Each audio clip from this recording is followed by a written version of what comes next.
At 65, Mackenzie Phillips carries a story few could imagine. A child of rock royalty and a teenage television sweetheart, she dazzled audiences in American Graffiti and One Day at a Time, yet behind her glittering smile lay a darkness she barely escaped. Drugs, scandals, and an unspeakable betrayal at the hands of her own father haunted her every step. How did Mackenzie survive the unthinkable and turn tragedy into a mission of hope? Tonight, we trace the rise and fall of an icon and uncover the secret that shattered a family and changed her life forever. Mackenzie Phillips was born in 1959, at the very moment folk rock was reshaping America's soundtrack. Her father, John Phillips of the Mamas and the Papas, was riding high on hits like California Dreamin', while her mother, Susan Adams, sought to shield her daughter from the excesses of the rock and roll lifestyle. By age 3, divorce divided Mackenzie's world into two extremes: the calm of her mother's home and the whirlwind of her father's tours, late-night parties and open drug use. In a pre-MTV era when families gathered around a single TV set, Mackenzie's star flickered into view. At 12, she formed a school band at New York's Waldorf School. A casting director in the audience saw something genuine in that shy, auburn-haired girl and invited her to audition. By 13, she enchanted audiences as Carol in George Lucas's American Graffiti, a nostalgic look back at cruising hangouts and doo-wop melodies, filmed against an era's bittersweet farewell to innocence.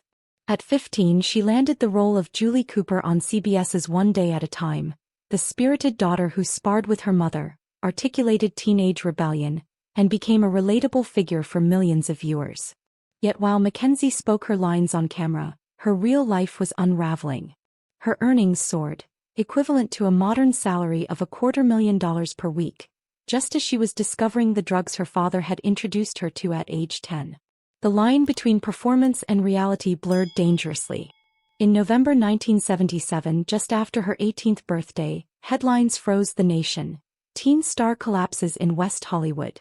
Photographs showed Mackenzie unconscious on the pavement, a cocaine-stained straw nearby. Probation and diversion therapy followed, but rehabilitation felt more like a public spectacle than genuine healing. Back on One Day at a Time, producers watched as Julie Cooper's bright charm dimmed into gaunt emptiness. A 6-week hiatus did nothing to restore her. When she returned, the network delivered an ultimatum: resign or be fired. Under the guise of personal reasons, she walked away. In that moment, Mackenzie Phillips ceased being a rising star. At barely 20, her career lay in fragments. Her personal life fractured under the weight of addiction. 2 failed marriages, hospitalizations for near-fatal overdoses, and a relentless bailiwick of sobriety and relapse.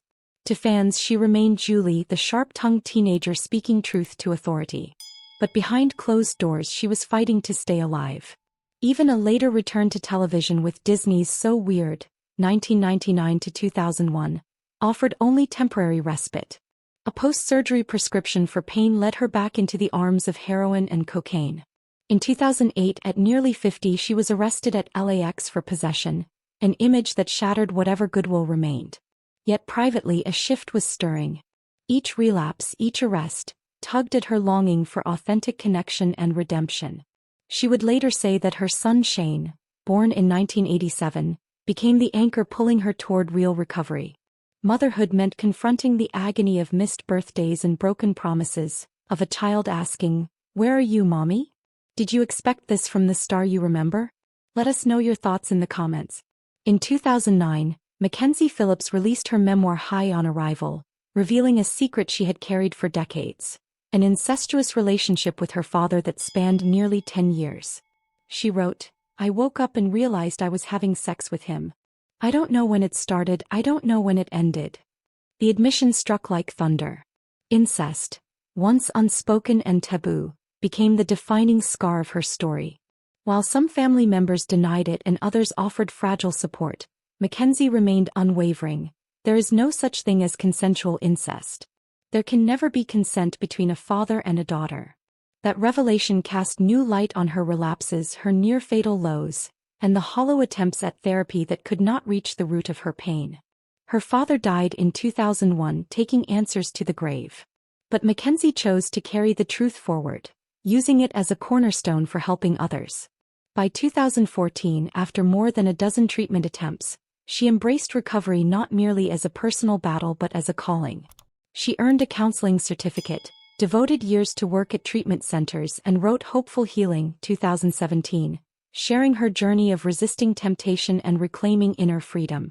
Through the podcast America Recovers, she extended her influence, offering vulnerability and hard-won wisdom to listeners across the nation. Today, in her 60s, Mackenzie Phillips is no longer defined by tabloid headlines or teen stardom. Instead, she is recognized for her courage to unmask a painful past and guide others through their darkness. "I'm not trying to forget," she has said. "I'm learning how to live with it without letting it destroy me." Her story reminds mature audiences that success and pain often share the same stage, that even the brightest star can burn out only to illuminate a new path when the cameras stop rolling. Mackenzie Phillips's legacy is not measured in awards or box office tallies, but in the lives she continues to touch as counselor, author, and podcast host. For viewers who remember the golden era of network television, her journey offers both nostalgia and a profound lesson. No matter how deep the wounds, restoration is possible. From a 12-year-old girl lighting up the screen to a woman who survived the unimaginable, Mackenzie's life stands as proof that tragedy can be transformed into a mission of hope. If she could survive, forgive herself, and forge a renewed purpose, perhaps any of us can find the courage to confront and overcome the shadows in our own lives. For more true stories from the golden era of fame, make sure to subscribe and turn on notifications.